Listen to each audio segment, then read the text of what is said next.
Welcome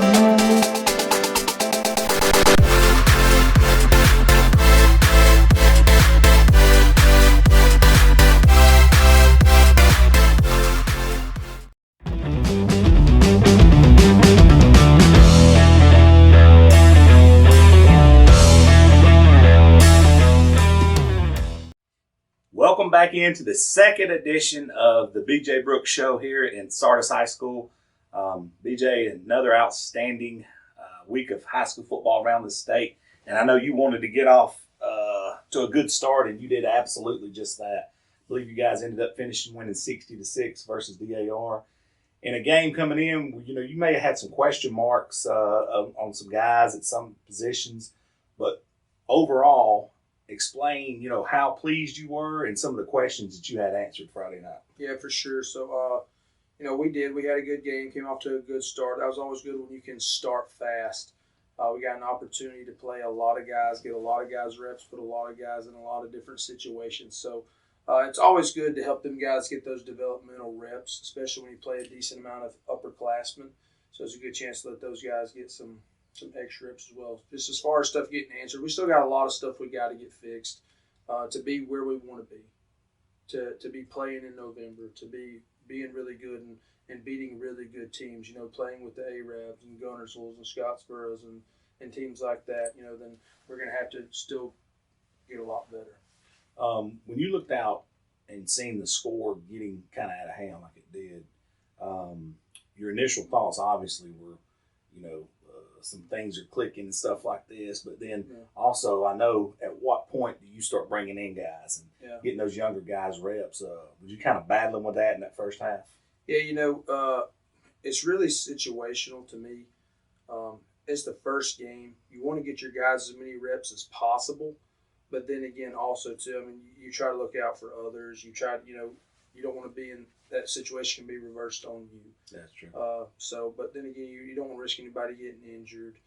But as far as we try to let our starters stay in for the most part, at least a quarter and a half that game.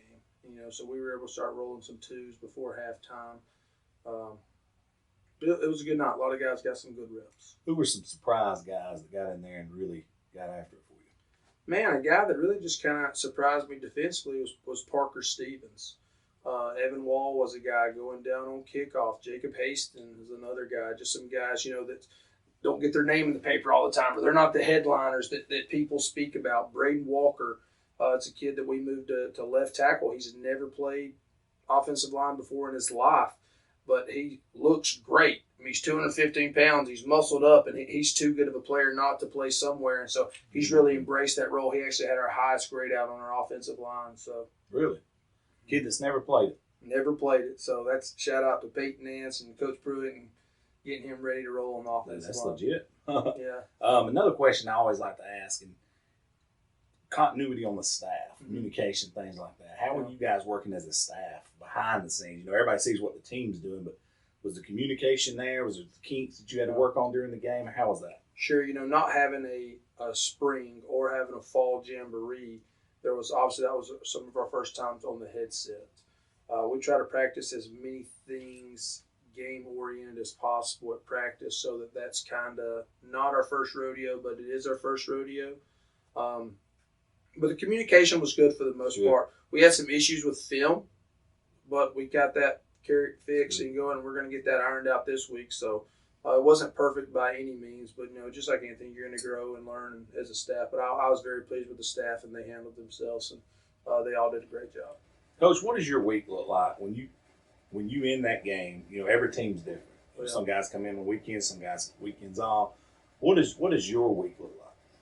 So heading into another game week.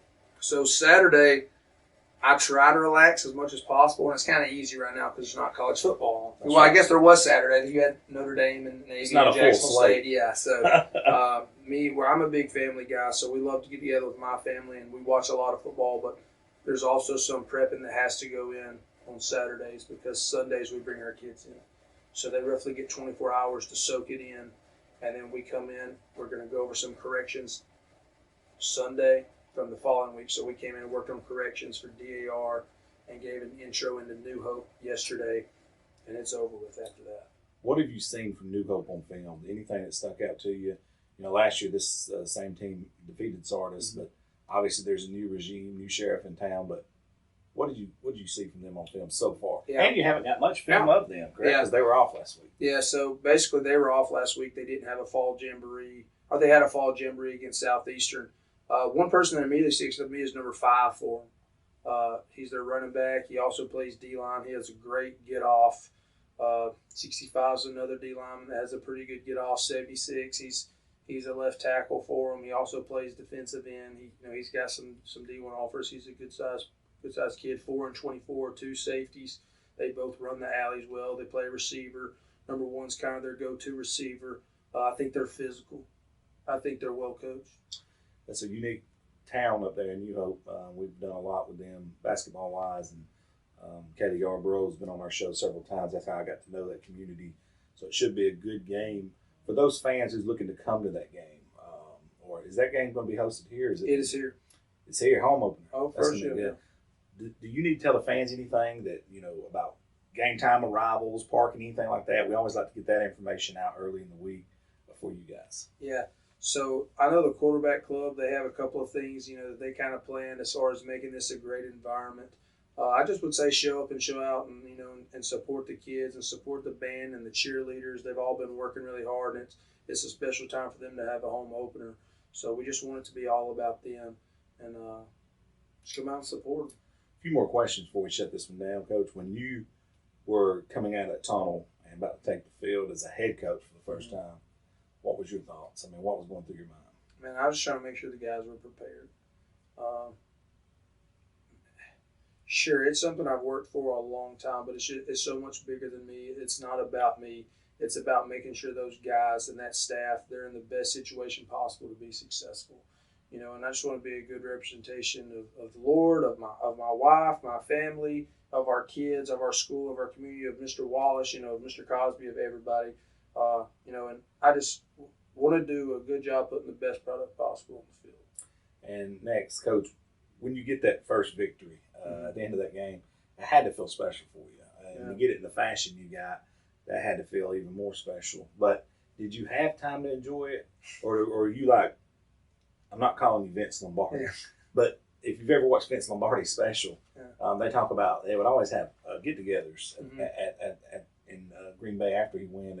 They'd rotate venues, whatever. But they'd say when he arrived, he'd be smiling. They'd say halfway through the party, his demeanor would change, and he'd immediately start focusing on the next week. Was it like that for you when you got that first victory? I think it's kind of impossible for it not to be.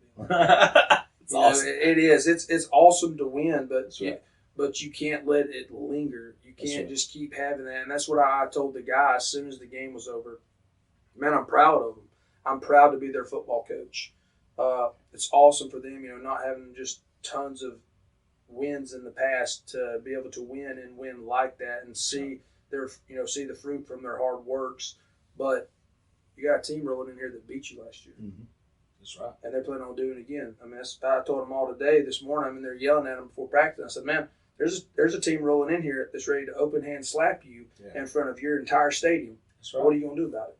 That's right. So because now it's time to man up. Yeah, Coach. Before we shut this one down, just final thoughts of anything you got, whether it be last week, this week coming up, whatever.